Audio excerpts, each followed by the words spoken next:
Hello and welcome to Unlocked, an interview series proudly brought to you by Harness Projects, a new learning experience designed for the future of work. I'm Michael O'Brien, and along with my co-founder, Chris Ventura, we're excited to bring you this series of conversations with industry leaders, entrepreneurs, futurists, and creative minds, exploring and unlocking the potential for individuals and businesses to flourish in a disrupted world. On this episode of Unlocked, we are talking to good friend and big supporter of Harness Projects, Dr. Kate Ringvall. Kate has been a leader in the sustainability field for more than 20 years. She has a PhD in planning, and one of her special areas of expertise is the circular economy. Until recently, she was a sustainability leader at IKEA, leading their circular economy, renewable energy, zero waste, mobility, and accessibility topics across Australia. Kate is the co-founder and a governing fellow of the Galactic Cooperative, who are leading the way for the development of a circular economy in Western Australia. Hello, Kate. Hi, Mike. How are you? You look nice and cozy. Yeah, it's kind of cold in Canberra. What are you thinking at today? About negative something? It wasn't quite negative, but I think it was early, ones or twos, something like that. But it's warming up now, so, it's all... Well, look, before we get into specifics about all the amazing work that you've been doing, there is a question that we like to sort of ask straight off the bat, and it's something that we ask our students at the beginning of each of their workshops. It's really just to sort of lean into what's happening and how people are feeling in these crazy times we find ourselves in. So the question is, Kate, what scares you about today and what excites you about today? Oh, those are great questions. What scares me? I think the kind of the dominance of conservative thinking scares me deeply, because it's so against everything that I hold valuable, and it's everything. It's going against everything that I kind of work for. To me, and we could have a whole conversation just on that. But what excites me, as kind of the converse to that, what excites me is all of the young people and new kind of starters in this field of sustainability and, purpose-driven companies. It's amazing. It's like there's been this groundswell of people going, yeah, that's what I want to do. That's where I want to go. And so I'm going to do it. And it's really, I think people have been in that space for a while and kind of working out, what can I do? I'm just a little me. And I think, the likes of Greta et al. Have really kind of, woken people up to the fact that they have power in and of themselves, and their power is in their choice. And, how amazing is the world going to be when they're all doing their thing? Yeah, when they're all making the decisions. And groundswell is such a good term, or tsunami, because it starts as sort of this sort of ripple, but it just grows and grows, and eventually just becomes the new norm and purpose, particularly in companies. I think you're right.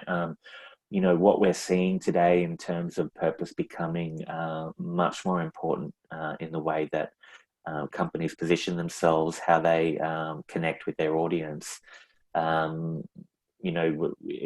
and outperforming, and now outperforming a lot of traditional business models or positioning.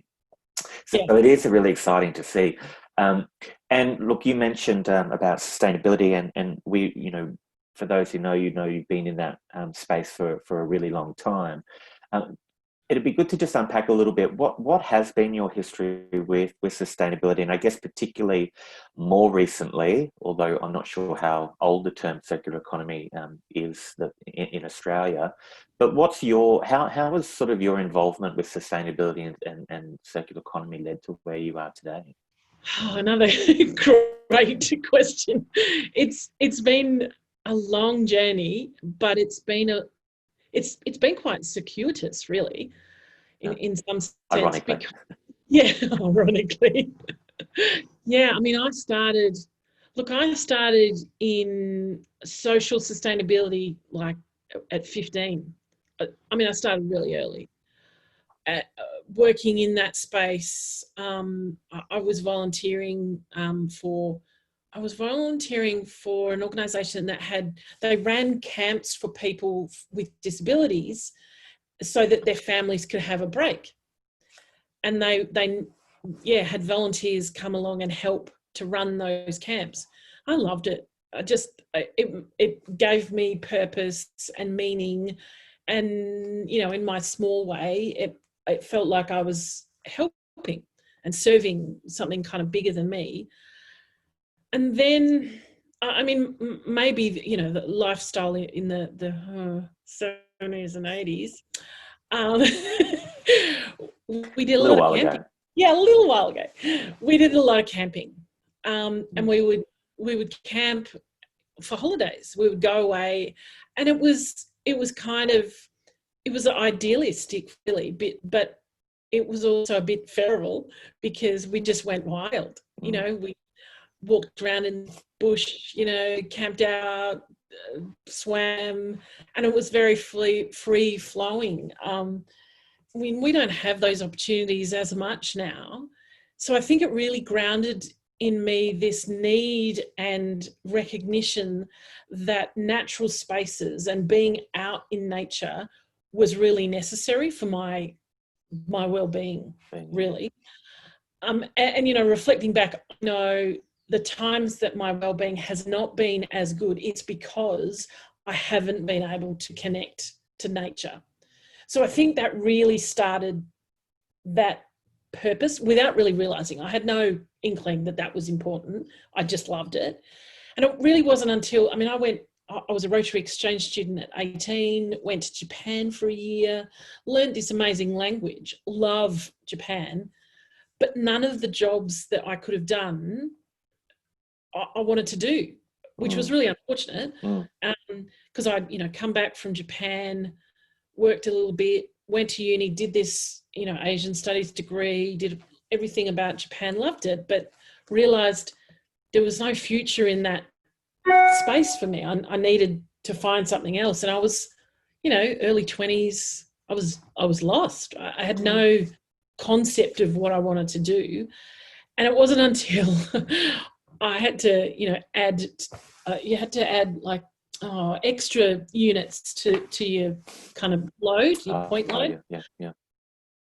And I thought, right, I've got to kind of help me to choose a good subject. I'll give myself some parameters for what I can choose.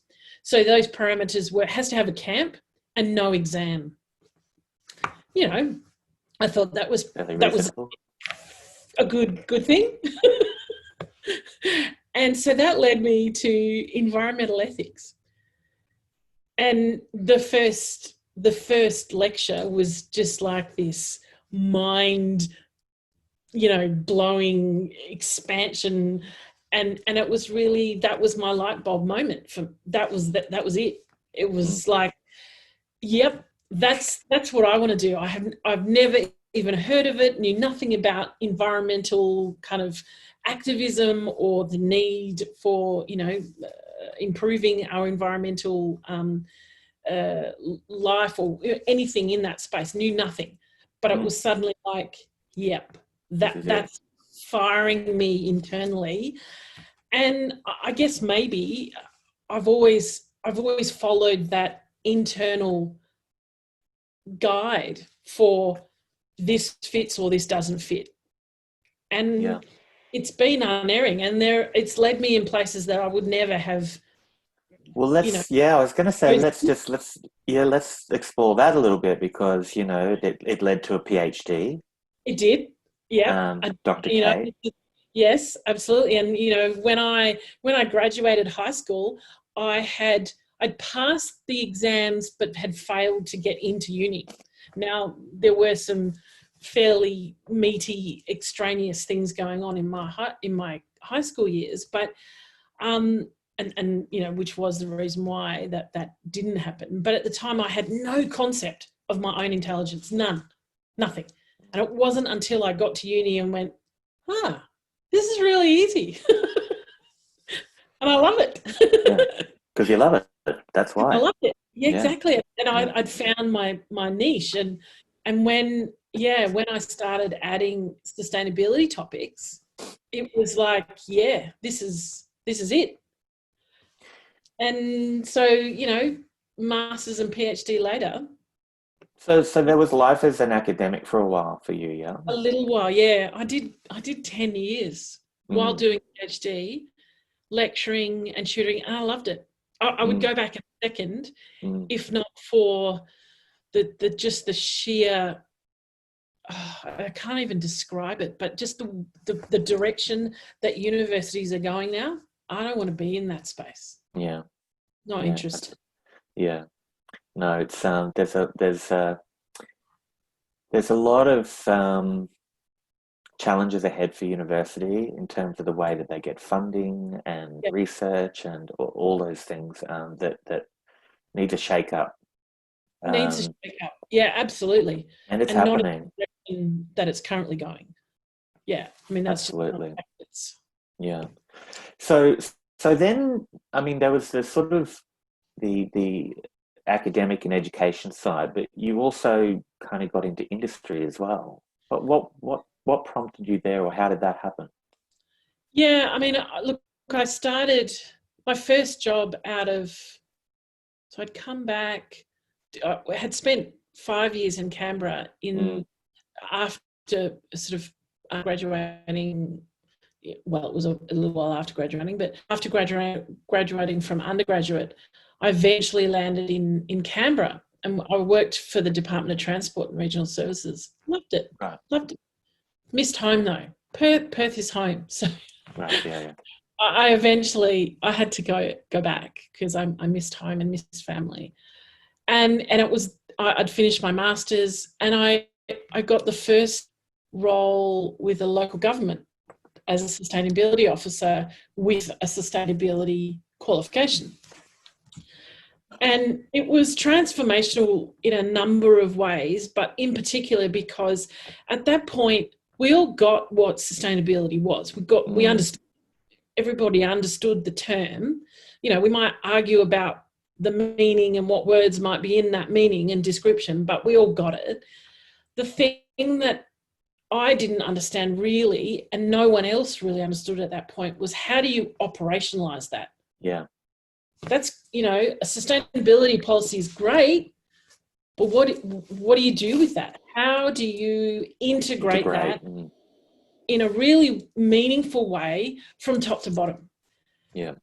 And working at the City of Coburn was really amazing. It was a short period of time, but in that year and a bit that I was there, I was able to integrate and fully implement the sustainability policy that had sat there for 7 years, but because they weren't employing the right skill set, i.e. a sustainability trained person, they weren't getting the traction, and people weren't understanding that public policy, the basic requirement of policy is that you implement properly, not just, hey, we've got this policy and I'm sending it on email, because, people are going to go, oh, that's nice. I'll just continue to do what I'm doing. And what became really clear at the council was that they were working, that each of the branches or the areas of work in that local government, they were working against each other, not on purpose, but just because none of them set up to fail. Yeah. Well, yeah, and nobody was signed up to the same thing. They weren't signed up to the same goal. They all had different agendas. Mm. And what the sustainability policy did was show them and allow them the opportunities to sign up to the same thing. So the engineering department who were doing roads might have been building these amazing roads, and they would be benchmark, top of the knot, was a really good roads. But over here in the environment department, they're trying to get people out of their cars and walk more, or not, get in their cars at all. So how do they work together if this sustainability policy is meant to be driving all action within the the government? So it wasn't until that became the goal, and they said, right, so what we need to do then in the roads department is build infrastructure that allows people to move, not cars first. So people come first. So it's active transport, it's footpaths and bike paths and public transport access first. Then you look at cars. And it really wasn't until we got that and developed a framework for that to work that it all just flowed. And now City of Cockburn, they're kicking goals constantly. Wow. And so has that been adopted more broadly or seen as a model? Absolutely, yeah, I believe so, yeah. They've won national awards because they've really garnered that concept of its mutual ownership of this. We all have to be on the same page. Mm-hmm. We're all doing it differently in our own kind of thing, but the goal is the same.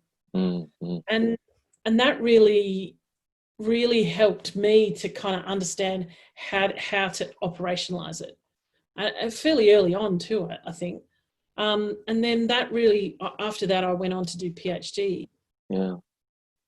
Why don't we sort of fast forward to the time at IKEA? What was your role there, and how did that happen? Yeah, and look, IKEA was this really amazing jump. It was a fairly significant jump from little old Perth. There I was, hidden away, having all this experience in education, but really finding nowhere to go with it. I saw the job applied, application in Seek or something, and thought, wow, IKEA. I mean, I'd been a complete IKEA nut forever. Out and proud IKEA tragic. My dad's family are Swedish, so my surname is Swedish, so it's always really connected with me. And yes, I just thought, wow, I can't imagine that such a job even exists. It was a sustainability manager role. It was amazing, and I just thought, they're not gonna, call me. I don't have any management experience. Don't really want any. I don't want to go into management. I just want to do sustainability. I want to do the stuff. Anyway, I just applied because their application process was really accessible and fun, and asked kind of quirky IKEA questions. And sure enough, they called. And the rest is history. And I mean, the thing that really just impressed me so much about IKEA when I went for the interview, they flew me over, put me up for the night, and then I walked in and nobody was wearing a suit. Nobody was sitting in an office. There were no offices. People were just, spread out, and there were people eating and laughing and meeting, but it was really relaxed, and it was still professional, but just so much more calm and pleasant to be in. Yeah. And I just come from a working environment where I couldn't eat at my desk because that was, I had to eat in my time, not the organisation's time. Oh, how about that? So yeah, I mean, IKEA was amazing, and everything, all the furniture was IKEA, and there was all these, amazing quotes from Ingvar. And what about the circular economy goals? I mean, when did that come out? And tell us a little bit about what IKEA is goals are? The circular economy concept has been around for a while. Yeah. I think we've always understood it. You know, the linear economy, which is, you know, we take something out of the ground, we might make something out of it, and someone comes along and buys it, and then they use it, and then they throw it away. And, you know, the waste in that process is amazing. Enormous, yeah. Enormous. And kind of the lack of utilization of viable and valuable materials is enormous, absolutely enormous. So the circular economy concept has been around forever. It's basically what our grandparents, you know, did. Yeah. Essentially, you know, that's kind of how it's been described. But ultimately, it means that things continue in that cycle of production. They don't get lost to a waste bin, or, you know, whether it's energy or water or, you know, waste. It doesn't matter. Whatever the concept is, a circular economy is all about making sure that things stay in that cycle of production or regeneration so that they're not lost, so that we can continue to use them when they're still viable. And that's been, I mean, Alan MacArthur in Europe obviously started it in a public way a couple of years ago. And so IKEA, you know, started the Circular Economy 100 project, which is really about networks and building networks and getting companies to commit to a target.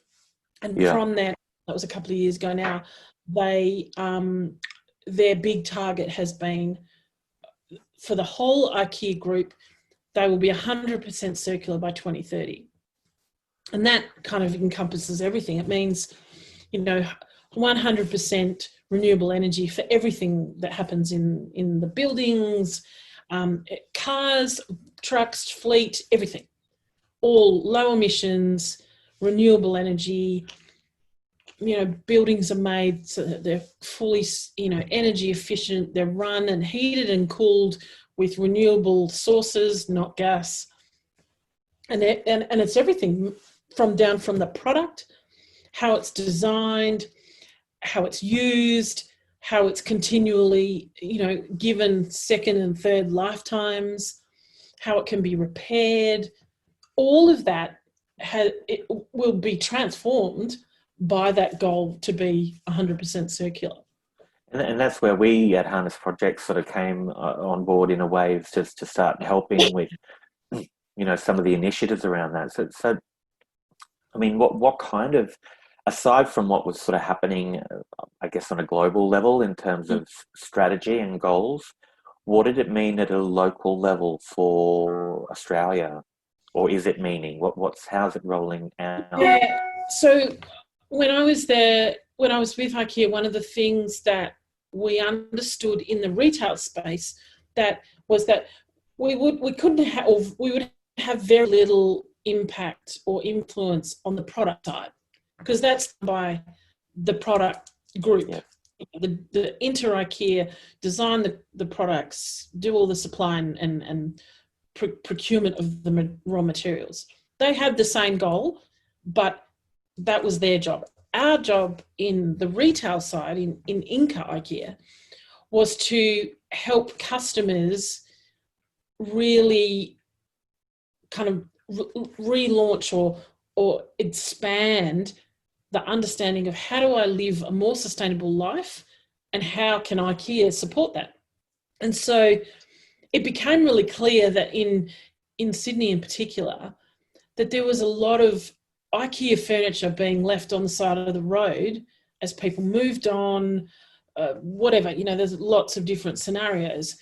And so the buyback project that's now been launched across the country, that really came from an understanding that we could resell still good IKEA furniture and we could support our customers to do that. And buyback really came out of that kernel of an idea. And it's been, you know, tested in lots of other countries in the IKEA world. And I mean, Australia kind of took it and ran with it, and their program is a lot bigger than everyone else's and has a digital format now. I was just going to actually, Mm. Because I was going to ask you, from our kind of perspective at Harness Projects and our focus on sort of digital skills and human skills for the future of work, it seems like that digital is will just ultimately continue to play an increasingly important role in creating a circular economy. Yeah. I mean, it has such a big role to play, and I'm keen to understand from you what's your kind of thoughts on this. How important is digital for reaching these goals? Yeah, I think you're right. I think especially in this kind of post-COVID world, or maybe we're not quite post yet, but COVID, the reality of that is that digital will play a bigger and bigger part. I think it has to, and particularly for things like a buyback service. The whole kind of premise of a circular service is that it's accessible to anyone, anywhere. And if you can't connect to a service in a seamless, convenient, affordable way, you're not going to use it. Easy. You're not going to do it. Why would you? The harder the process is, the less likely you are to use it. And I think in a way it's one of the positive things to come out of all of this is that there will be even more attention on how do you make that whole process of researching, buying, returning, seamless, easy, simple. And digital really can play a very big part in achieving that. I think so. And it's comparatively accessible for pretty much anyone, barring the iniquities of the NBN system. But yeah. So what about next steps for you? I mean, where do you see your role evolving, or the part that you're playing evolving now? Yeah, I mean, the one kind of thing that I was missing in IKEA was my planning, background.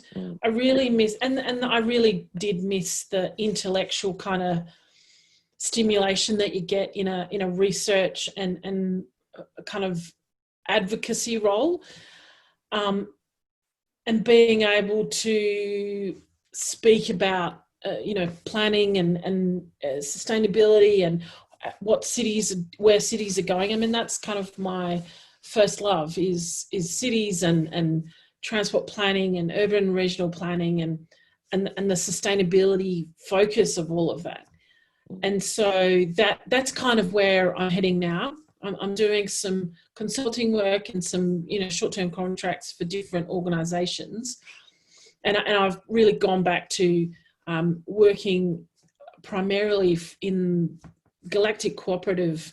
Is a cooperative that I started, co-founded with friends of mine in Perth before I got this job got the job in IKEA, and it was really it was a hard choice to leave Perth when we just started, but it was the right choice. There was no work really at that time in the sustainability field. So one of the things that the cooperative is doing in the scientific world is helping organisations to maintain and keep their really expensive machinery and maintain them through 3D printing parts that break down. So instead of that machinery, being rendered obsolete or useless because that one little widget has broken down, and to get a new one in is as expensive in some cases as buying the whole machine again. So one of my co-founders, Andre, really, that was the bit that really annoyed him and frustrated him in that scientific space, that all of these raw, machines were just being trashed because one little bit, down buried deep, had failed, and then that whole machine was then rendered useless. I mean, what a waste of resources. Yeah. So they've really been targeting that kind of circular service, and we've expanded into other roles. But one of the things that I'm looking to do with the cooperative is develop a service. I'm calling it, a virtual sustainability officer, so that small to medium companies can have someone on call to do, can you develop a sustainability policy? Can you just take us through how do we implement that and what does that look like? I need some advice on, blah, what does that look like? Instead of, these are companies that can't afford the full person, they can't afford the full role, but they can probably afford someone on call. And there'd be lots of, excuse me, there's lots of organisations like that. So, yeah, I'm looking to do that, get more into that planning and infrastructure and circularity space. I'll do a bit of work with Open Cities, and they're the peak body for circularity in infrastructure and planning, and really start to have more of a platform in that space. So I'm going to ask you a final question about, I think it was appropriate that we're sort of talking about, the way that can support small businesses to, to think differently about, the way that they, service their equipment or, whatever it is. I mean, we're involved with this digital high street initiative with Lend-Lease, and really, it's a way to help inform people about perhaps some of the practical things that they can also do. And I guess that would be, with all of your experience in circular economy and sustainability, in today's world, if you are if you own a restaurant, if you are living in an inner city apartment or wherever you are, what are the kind of practical things really that people can continue to do or really start to do that maybe we haven't been doing to kind of contribute? Yeah, another excellent question. I think the thing that people don't appreciate is how much they can do as an individual. One of the biggest areas of change that individuals can do is to reduce their food waste. And that sounds kind of boring, but if you understand that the emissions related to food waste are bigger than any of the other big areas, transport, energy production. So food waste is bigger than them as far as emissions are concerned. So that's down to households. Households change that. So, whether it's you plan your meals and you buy to that, boring, but, that's the reality. Well, we also we did a project recently with the swag, and the swag is a cotton bag that has a number of sort of layers to it. Helps keep your vegetables in the fridge, lasting probably an additional week to 2 weeks than they would have normally. So yeah, exactly. Good containers. Making sure that you're allowing your food to continue, and understanding what to do with leftovers, and all really basic stuff that our grandparents probably had down to an nth degree. I mean, we don't have to go quite that full on, but we could definitely do better. And so whether it's reducing your food waste, finding some way to compost that food waste if you have no other options. And there's options around, even if you're living in an apartment. And then I think being mindful about what is your choice of mobility? Can you walk? Can you cycle first? If those are options that you can do, choose that first before you get in a car or take the transport. And then I think really, ability as consumers is where our power lies. our vote is in our dollar. Mm.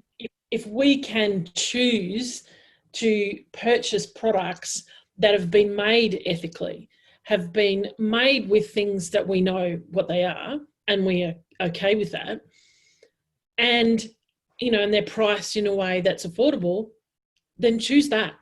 Yeah. And I think that's a really great parting, gesture as well, that it really does start with us and we really can do something. Exactly. And I think it's amazing that, more of us probably don't realise the food waste issue. Yeah. How big it is. Sure most people are oblivious. Mm. And I get that. Yeah, and yet there is actually something really, really practical that we can do about it. Really practical. Typical. What we really, really need to do is actually really, really easy.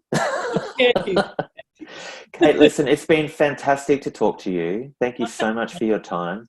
My Best pleasure. of luck from all of us at Harness. We've loved collaborating with you on IKEA projects, and we'd love to collaborate on further projects with you in the future. Definitely. Yeah. I'm sure I've got some doozies coming your way. All right, Kate, thanks for that. Thanks, Mike. Talk to you later. Bye. Thank you for watching Unlocked by Harness Projects.